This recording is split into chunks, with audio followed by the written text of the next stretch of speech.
Bonsoir à toutes et à tous, il est 22 h, bienvenue à vous dans cette nouvelle édition. Voici les principaux titres. Le président de la République, Ismaël Omar Guelleh, participe au 32e sommet des chefs d'État et de gouvernement de l'Union africaine à Addis Abeba. Et en Côte d'Ivoire, Guillaume Soro démissionne de la présidence de l'Assemblée nationale.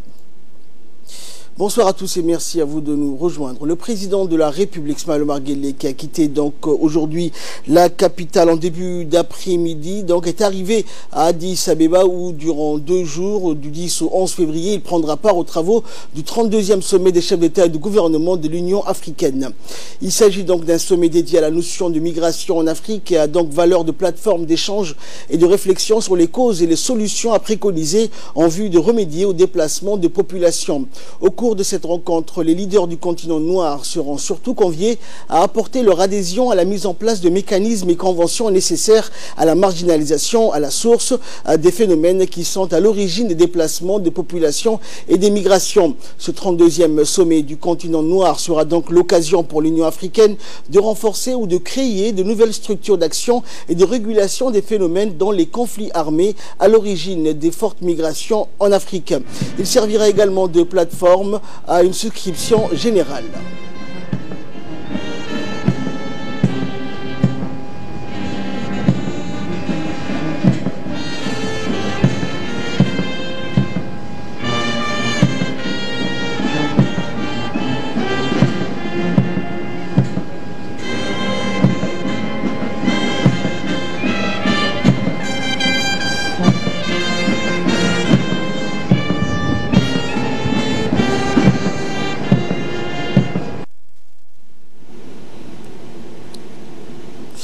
Ce sommet servira également de plateforme à une souscription générale et définitive de tous les pays africains en matière de reconnaissance de droits de plus en plus ambitieux, dont celui du travail consenti aux personnes ayant un statut de réfugié.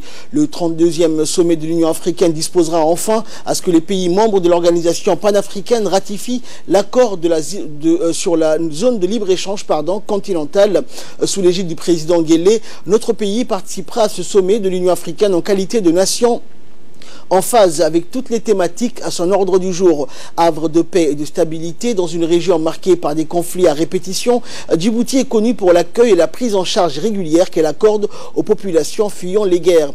Elle fait également office de fer de lance dans toute l'Afrique en matière de concession de tous les droits, notamment celui du travail au profit des réfugiés. À travers son déploiement de contingents dans les pays en conflit en Afrique, la République de Djibouti donne aussi les gages de sa convergence naturelle de vues avec le projet de renforcement ou de création nouvelle de forces efficientes d'interposition dans le continent noir.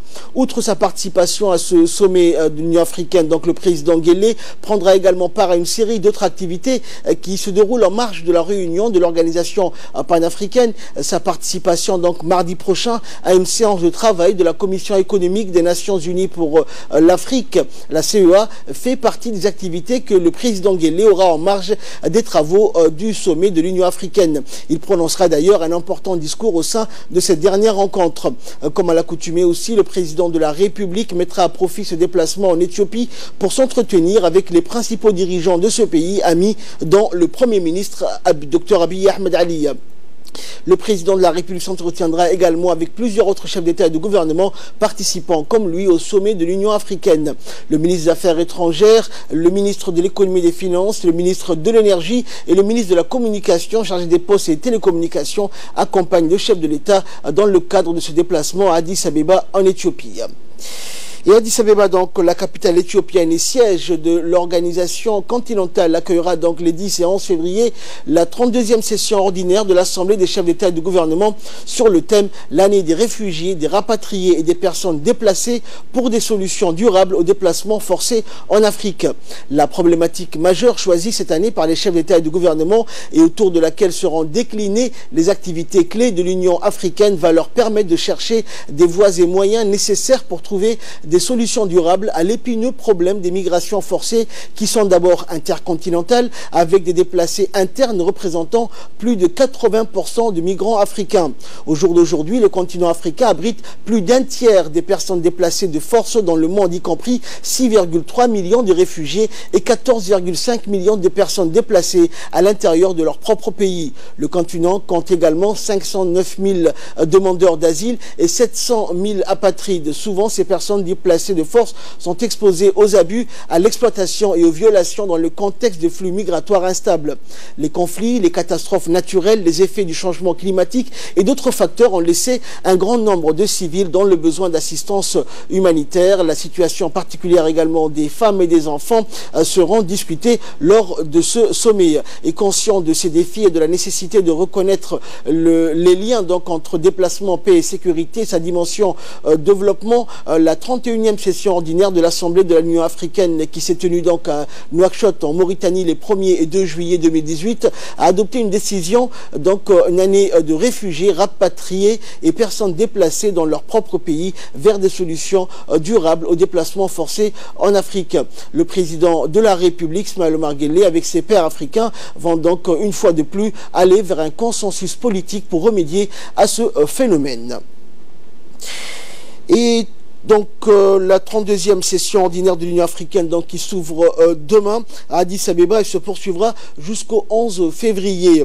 Le président de la République est attendu, donc est arrivé donc à Addis Abeba pour prendre part à ces sommets. Et c'est dans ce cadre que l'ambassadeur de Djibouti à Addis Abeba, Mohamed Idriss Farah, nous a accordé une interview dans laquelle donc il a donné des détails sur les questions à l'ordre du jour, le thème retenu cette année. Écoutons le diplomate djiboutien. Le sommet, cette 32e session de la conférence est importante à plusieurs égards.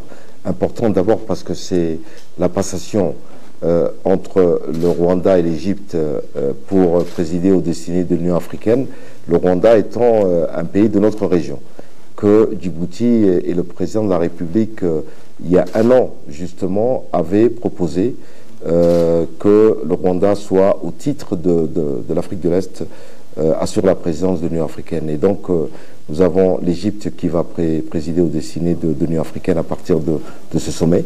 Le thème de ce sommet est relatif aux personnes déplacées et aux réfugiés.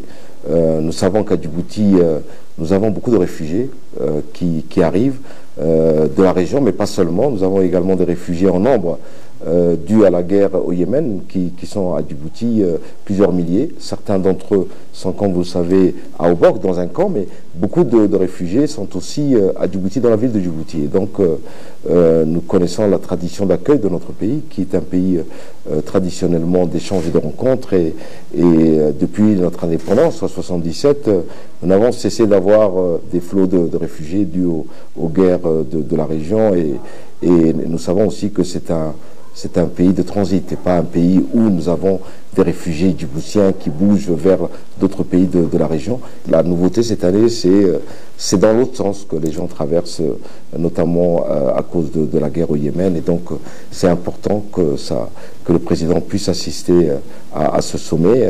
Mais aussi, un autre fait majeur, c'est l'adhésion de Djibouti à la ZLECA. Le président de la République a promulgué la loi jeudi dernier à Djibouti, et nous allons remettre les instruments de cette adhésion à la Commission en marge du sommet de l'Union africaine. Et ceci démontre le rôle économique joué par Djibouti. Djibouti est un pays économiquement ouvert, et avec justement la zone franche économique et commerciale qui a été bâtie à Djibouti, c'est un événement supplémentaire. Et d'ailleurs, Djibouti pourra jouer avec cette nouvelle zone franche un rôle capital, sachant que la ZLECA va être quelque chose qui sera automatique au bout de 22 pays ayant ratifié. Nous sommes, je crois, entre 17 et 18 pays avec Djibouti ayant ratifié. Et dès qu'on arrivera à 22, ce sera quelque chose d'automatique. Et le fait que nous ayons été les premiers à signer cet accord à Kigali et que nous faisons partie du lot des pays qui ont ratifié démontre la volonté économique et la volonté politique du chef de l'État. Nous attendons le chef de l'État aujourd'hui et qui va participer à la réunion du sommet de l'Union africaine, mais pas seulement. Il y a un autre événement qui aura lieu bientôt. Et poursuivant donc, l'ambassadeur Mohamed Idriss Farah a évoqué une autre réunion en marge donc de la conférence de laquelle prendra part le chef de l'État et qui va prendre part ensuite à l'invitation de la secrétaire exécutive de la Commission africaine économique, un forum économique sur le développement et la santé qui sera organisé lors de cette session de l'Union africaine. Écoutons l'ambassadeur. Le thème de cette conférence, c'est le développement et la santé. Et bien entendu aussi le développement du secteur privé. Et donc tout ceci reflète encore une fois les progrès immenses joués par notre pays et notamment dans le doing business où nous avons fait, comme vous le savez tous, un bond important. Et donc ceci va permettre au président de la République d'exposer les avancées économiques de notre pays dans ces domaines-là. Et comme vous le savez d'ailleurs en matière de commerce et de business, le président de la Chambre de commerce de Djibouti a été élu président des chambres de commerce africaines. Donc tout ceci est une dynamique positive qui démontre le rôle que nous jouons en matière de développement économique, de paix aussi, qu'on n'a pas évoqué ici, et le rôle majeur joué par notre pays au sein des instances internationales, mais surtout en ce moment à l'Union africaine. Le président vient avec une délégation ministérielle importante qui l'accompagne lors de ce déplacement et ça démontre encore une fois la volonté du président de la République de jouer un rôle de plus en plus accru. Et nous constatons, moi qui suis à Addis depuis quelques années maintenant, l'évolution de cette volonté politique importante du président de la République qui, à chaque fois, démontre le positionnement de Djibouti, le rôle important de Djibouti. Nous avons évoqué la ZLECA. La ZLECA est quelque chose de très très important pour le continent africain et notre pays est leader. Et donc tout ceci démontre vraiment l'importance et la volonté de notre pays et du chef de l'État d'avoir avec lui notamment le ministre des Affaires étrangères, mais aussi le ministre de l'Économie et des Finances. Donc ceci est quelque chose de très important. Également dans l'actualité, le ministre des Affaires musulmanes de la Culture et des Biens Warf Moumin Hassan Bar s'est entretenu donc hier au Caire avec le secrétaire général de l'Organisation de la coopération islamique, l'OCI, Dr Youssef Ben Ahmed. L'entrevue s'est déroulée en présence du conseiller du ministre, du conseiller à notre ambassade au Caire et de la directrice administrative et financière du ministère. Le ministre donc a tenu à féliciter le secrétaire général de l'OCI pour le grand succès qu'a eu la première édition du festival culturel et artistique organisé en Égypte sous le thème Une nation et des cultures multiples, la Palestine au cœur. Le ministre a souligné l'importance que joue la culture dans le rapprochement des peuples et d'ajouter que la culture devient l'un des éléments influents de la puissance douce ou soft power et aussi un des moyens efficients de la diplomatie populaire. De son côté, le secrétaire général a remercié le ministre pour la participation de la République de Djibouti à ce festival, le premier de son genre et qui permettra donc de faire connaître la diversité des cultures et des traditions au sein de la communauté musulmane. D'autre part, il a salué le rôle et la contribution de notre pays au sein de l'OCI pour atteindre ses objectifs escomptés visant à resserrer les rangs et consolider la solidarité islamique et aussi de relever les défis auxquels font face les pays musulmans. Le chef d'état-major général des armées, le général de corps d'armée Zakaria Cheikh Ibrahim, s'est envolé donc tôt ce matin en direction de Ali Ouné dans le district d'Arta.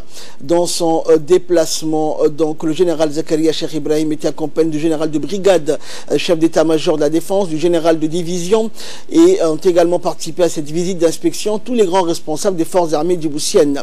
Cette visite du chef d'état-major général des armées avait pour objectif de s'acquérir de la situation du bataillon d'intervention rapide ou BIR et des avancées quant à la formation des militaires.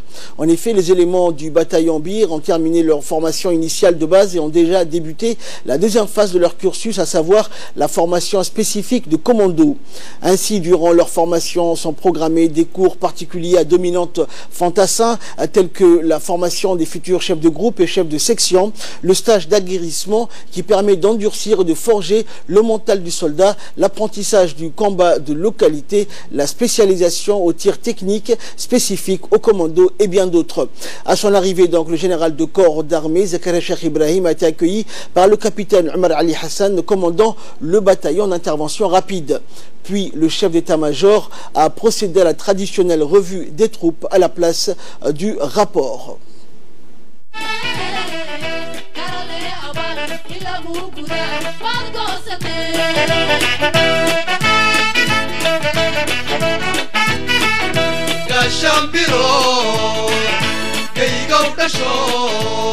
Rassemblés 343 sur les rangs. À vos ordres, mon général.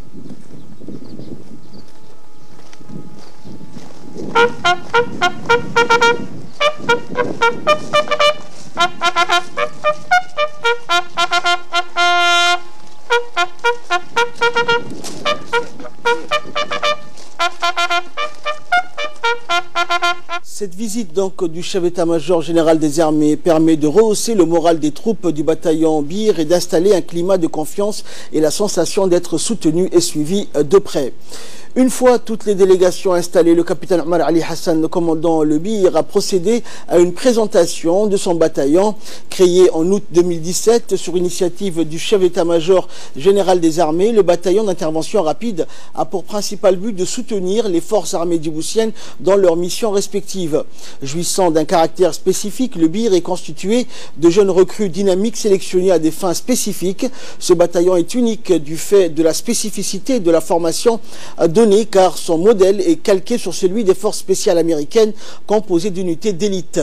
Sa principale force réside dans sa capacité à se disloquer en unités d'intervention séparées.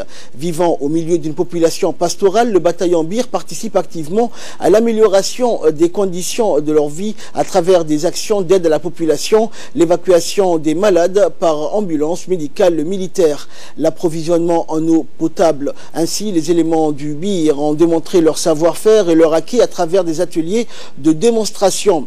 Le chef d'état-major général des armées a de ce fait assisté en premier lieu à l'atelier de combat où les militaires ont démontré leurs nouvelles techniques de combat en fonction du terrain. Ainsi, donc, un groupe aguerri a présenté à la délégation leur savoir-faire tactique en termes de combat à travers diverses articulations suivant la disposition du terrain, que ce soit en milieu rural ou sur terrain dégagé. Très satisfait donc des résultats, le général Zakaria Cheikh Ibrahim a exhorté par la suite les militaires du Bir à donner davantage donc pour la patrie et le pays. Le chef d'état-major a souligné que le haut commandement militaire a placé beaucoup d'espérance en eux et que le pays attend beaucoup du bataillon Bir. Le général a conseillé donc de garder toujours en soi la notion de dépassement de soi et de courage absolu qui ont toujours fait la renommée des forces armées djiboutiennes dans toutes les situations. Ainsi, pour leur témoigner de sa satisfaction, le chef d'état-major a décoré les meilleurs éléments de ce bataillon pour le travail assidu et les efforts inlassables fournis. En effet, donc, les plus méritants se sont vus promus au grade supérieur, voyant par conséquent leurs efforts amplement récompensés. Ceci permet de remonter le moral des troupes et de galvaniser les autres à donner le meilleur d'eux-mêmes et de se surpasser. Dans son allocution prononcée à cette occasion, le général de corps d'armée Zakaria Cheikh Ibrahim n'a pas manqué de conseiller et d'exposer ses idées aux attentes du Bir. Et le général a indiqué que le bataillon Bir a été créé avec l'aide de la coopération américaine qui a contribué à sa formation. Notre présence ici, a-t-il poursuivi, est d'apporter l'encouragement du haut commandement militaire pour vous féliciter d'abord et ensuite vous témoigner de son soutien dans vos actions, dans vos nouvelles actions. Certains d'entre vous recevront aujourd'hui les galons qu'ils ont mérités, les autres devront persévérer dans leur abnégation à servir le drapeau national et recevront à leur tour le mérite qui leur revient, a déclaré en substance le chef d'état-major général des armées. Dans le cadre de la redynamisation des centres de développement communautaire, le siège de l'UNFD a abrité ce week-end une réunion présidée par la vice-présidente de l'UNFD, Hasna Ahmad Bilil, en présence de la secrétaire générale de l'UNFD et de la directrice des CDC ainsi que des responsables des deux institutions. Cette réunion, la première d'une longue série de réunions prévues dans ce cadre, avait pour objectif premier la mise en place d'ateliers de compte dans les CDC, mais aussi d'autres moyens de promotion et d'épanouissement des jeunes. Elle intervient par ailleurs après une importante don d'équipement de l'UNICEF en faveur des centres de développement communautaire au stade Gouleid, et l'UNFD, structure par excellence d'intégration sociale, apportera donc sa contribution par la mise à disposition de son personnel compétent. Dans le cadre de l'épanouissement de la ville de Djibouti, la mairie de Djibouti a lancé donc un appel ce matin aux usagers qui utilisent la voie publique comme coin de vente. Le directeur du service technique de la mairie, Ousmane Abdi, et le sous-préfet de l'arrondissement du plateau du Serpent et des cadres de la mairie se sont rendus sur la route Venise pour sensibiliser notamment les utilisateurs de ces sites et les informer du processus en cours de mise en place pour évacuer ces sites. Les responsables de la mairie et de la préfecture ont donné donc un délai précis aux usagers qui jettent les détritus dans la mer, car cet endroit est considéré comme un lieu beaucoup fréquenté par les citoyens et une des artères les plus fréquentées, réservées également pour le commerce. À noter que cette opération s'inscrit dans le cadre du programme de nettoyage de propreté mené par la mairie de la ville de Djibouti.